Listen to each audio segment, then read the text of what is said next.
Friends, आज हम discuss करने वाले हैं poem Mending Wall written by Robert Frost. Mending Wall means होता है मरम्मत करना, रिपेयर करना, एंड वॉल मीन्स दीवार, यानी कि दीवार की मरम्मत करना। जैसा कि आप इस पिक में देख सकते हैं, दो लोग एक पत्थर की दीवार है उसको वो मेंटेन कर रहे हैं, रिपेयर कर रहे हैं, मेंड कर रहे हैं, आप कह सकते हैं। तो अभी देख लेते हैं इस पोएम के बैकग्राउंड के बारे में। The poem is about two neighbours who meet in spring every year to mend the stone wall that separates their farms. ये जो स्टोरी है यहाँ पर राइटर बता रहा है, एक ग्रामीण पृष्ठभूमि ली है, जैसा कि अपनी ज़्यादातर पोएम में रॉबर्ट फ्रॉस्ट लेते हैं। और वहाँ पर दो पड़ोसियों के बीच में या उनके जो फार्म्स हैं उनके बीच में एक दीवार है, जिसको वो हर सीजन में, स्प्रिंग सीजन में जब बसंत ऋतु आती है तो वो लोग मिलते हैं और उस दीवार को, जो भी वो टूट फूट गई होती है उस वर्ष में, उसको वो सही करते हैं। It illustrate how good fences make good neighbours.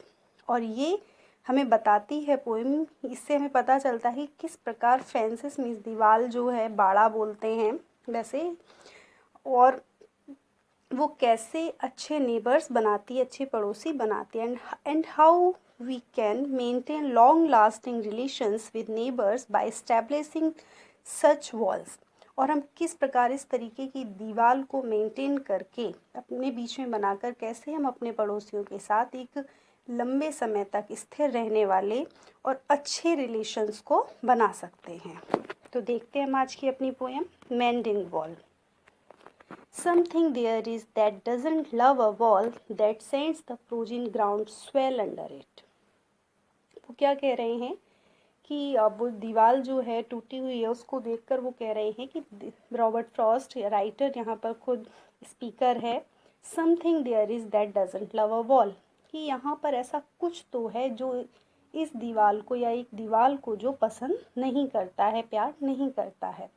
और वो क्या करता है, that sets the frozen ground swell under it. और वो क्या करता है कि ये जो फ्रोजन ग्राउंड है, सर्दी से जमी हुई जो बर्फ़ जो जम जाती है इस दीवार के बीच में, उस पत्थरों के नीचे, उसको क्या करता है, स्वेल कर देता है, यानी कि फुला देता है या सुझा देता है। यानी कि जब बर्फ़ जम जाती है, जहाँ पर भी सांस होती है, नमी से बर्फ़ जम जाती है जिससे वो एक्सपेंड हो जाती है, उसको वो कह रहे हैं कि वो स्वेल कर देता है उसको। और उससे फिर क्या होता है, and spills the upper boulders in the sun.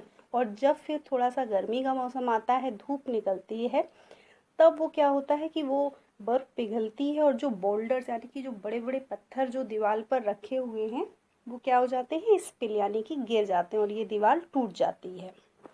And makes gap even two can pass abreast. और वो क्या कह रहे हैं, और इससे इतना गैप बन जाता है, इतनी बीच में जगह हो जाती है उन पत्थरों के गिरने से कि दो लोग आराम से उसके बीच से निकल सकते हैं। The work of hunters is another thing I have come after them and made repair. वो कह रहे हैं कि ये जो गैप है वो किसके द्वारा बनाया हुआ नहीं है, हंटर्स के द्वारा, यानी कि जो शिकारी हैं उनके द्वारा बनाया हुआ नहीं है। वो जो करते हैं वो एक दूसरी बात है, वो अलग तरीके से करते हैं। और आई हैव कम, और मैं उसके बाद आया था और फिर से उसको दीवार को मैंने रिपेयर किया था। Next lines, where they have left not one stone on stone. जब वो कोई भी एक पत्थर दूसरे पत्थर पर रखा नहीं छोड़ गए थे, but they would have the rabbit out of hiding to please the yelping dogs, the gaps I mean। वो क्या कह रहे हैं कि वो लोग जो ये जो हंटर्स हैं वो जो पत्थरों को हटा देते हैं दीवार से, वो ऐसा क्यों करते हैं, वो करते हैं ताकि वो जो उनके दीवार के बीच में जो रैबिट्स यानी कि खरगोश जो छुप जाते हैं उनको सामने लाने के लिए, किस लिए, अपने एल्पिंग डॉग्स, यानी कि एल्पिंग मीन्स होता है बहुत ज़ोर से भौंकना, कि जो बहुत ज़ोर ज़ोर से भौंक रहे हैं परहैप्स भूख के कारण, उन अपने डॉग्स को प्लीज़ करने के लिए, खुश करने के लिए वो ऐसा करते हैं। But the gaps I mean, लेकिन वो गैप जिनकी मैं बात कर रहा हूँ वो क्या है, no one has seen them made or heard them made. किसी ने भी उनको बनते हुए नहीं देखा या ना ही सुना है। Next lines, but at spring mending time we find them there. लेकिन स्प्रिंग यानी कि बसंत के मौसम में जब ये मरम्मत का जो सीज़न होता है, जब के समय पर हम उन्हें वहाँ पर देखते हैं, यानी कि वो गैप्स वहाँ होते हैं, दीवार टूटी हुई होती है। I let my neighbour know beyond the hill. अब वो क्या कह रहे हैं कि उन्होंने आकर वो देखी है वहाँ पे दीवार की, उसमें गैप्स बन गए हैं, वो टूट गई है, स्टोन्स गिर गए हैं वहाँ पर। तो वो कह रहे हैं कि मैं अपने नेबर को, जिसके और राइटर के जो फॉर्म के बीच में ये जो दीवार है, उस नेबर को जाकर, जो कि कहाँ रहता है, बियॉन्ड द हिल, जो कि पहाड़ी के दूसरी तरफ रहता है, उसको मैं जाकर इसके बारे में बताता हूँ। And on a day we met to walk the line and set the wall between us once again. और फिर हम लोग एक दिन मिले और क्या किया, और हम लोगों ने उस जो वो दीवार है उसको फिर से अपने बीच में सेट करना, बनाना शुरू किया। We keep the wall between us as we go. और जैसे वो दीवार है उसके एक तरफ राइटर चल रहा है और दूसरी तरफ वो जो उनका नेबर है वो चल रहा है, और वो बीच में उस दीवार को बना रहे हैं। To each the boulders that have fallen to each. और क्या कर रहे हैं वो लोग, जिसकी तरफ जो पत्थर गिरा हुआ है वो उसको उठाकर ऊपर रख रहा है। And some are loaves and some so nearly balls. और वो पत्थर कैसे हैं, सम आर लोव्स, कुछ मतलब बहुत पतले से और टेढ़े मेढ़े साइज के हैं, कुछ शेप्स के हैं, और कुछ कैसे हैं, लगभग बॉल की तरह गोल हैं।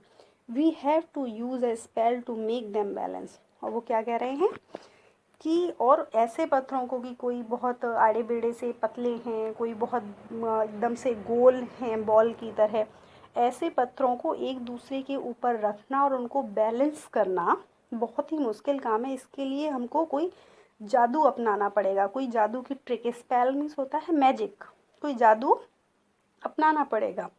Stay where you are until our backs are turn. और वो क्या कह रहे हैं, एक थोड़ा सा मजाक जैसा करते हुए वो पत्थरों को कह रहे हैं, स्टे वेयर यू आर, कि जहाँ पे तुम हो, यानी कि जहाँ मैंने तुमको रख दिया है वहीं पर तुम रहना, कम से कम तब तक जब तक हमारी जो बैक है वो टर्न नहीं हो जाती, यानी कि हम यही काम करके चले नहीं जाते, क्योंकि जब तक रहेंगे हम करेंगे।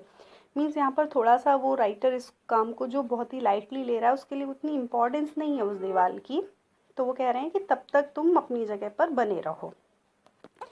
एंड आगे वो कहते हैं, we wear our fingers rough with handling them. और हमारी जो उंगलियां हैं वो उन पत्थरों को रखते रखते, उनको हैंडल करते हुए कैसी हो गई, बहुत रफ हो गई हैं। Oh, just another kind of outdoor game. और राइटर के लिए ये क्या है, बिल्कुल एक तरीके का जो आउटडोर गेम है, एक खेल है घर के बाहर खेले जाने वाला। Next, one on a side it comes to little more there where is it is we do not need the wall.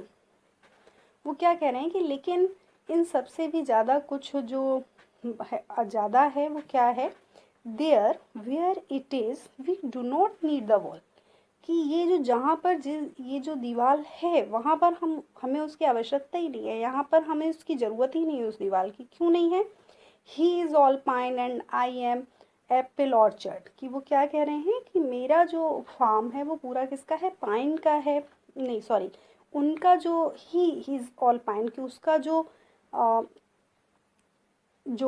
Orchard है या जो बाग है वो पूरा पाइन्स का है, और मेरा क्या है, एप्पल सेब के ऑर्चर्ड्स हैं। और माई Apple trees will never get across, मेरे जो एप्पल के ट्री है वो उसकी तरफ नहीं जाएंगे क्रॉस करके। And eat the cons under his pines, और उसके पाइन्स को नहीं खाएंगे जाके।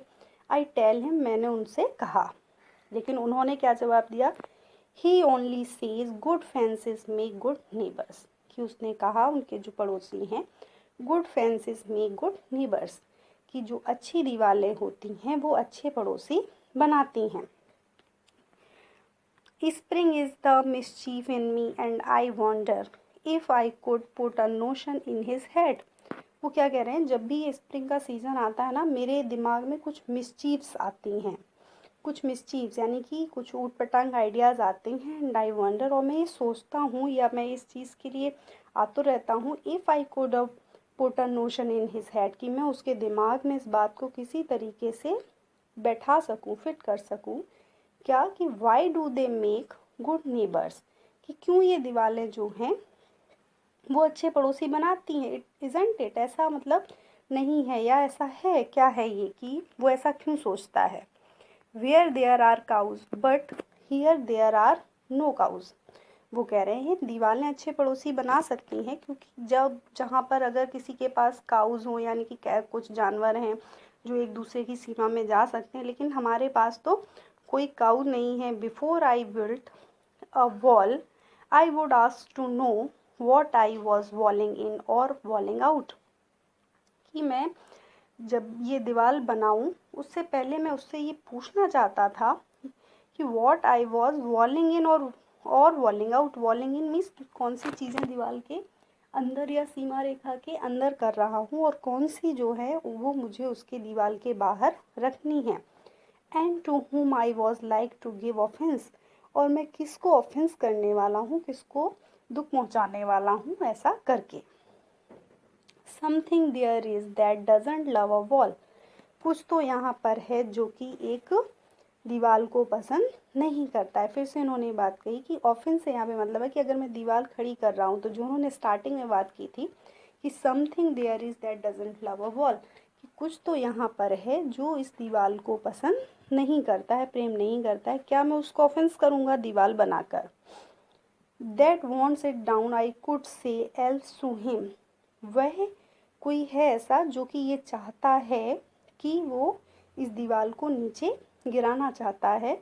आई could say elves to him, उससे मैं ये कह सकता हूँ कि एल्स एल्स मीन्स कुछ supernatural things like, but it is not elves exactly and I had rather, लेकिन वो क्या कह रहे हैं कि लेकिन हाँ ये एग्जैक्टली एल्स का भी काम नहीं है। He said it for himself I see him there bringing a stone grasped firmly by the top, उसने ये बात उसके पड़ोसी ने बोली कि नहीं वो एग्जैक्टली एल्स नहीं है।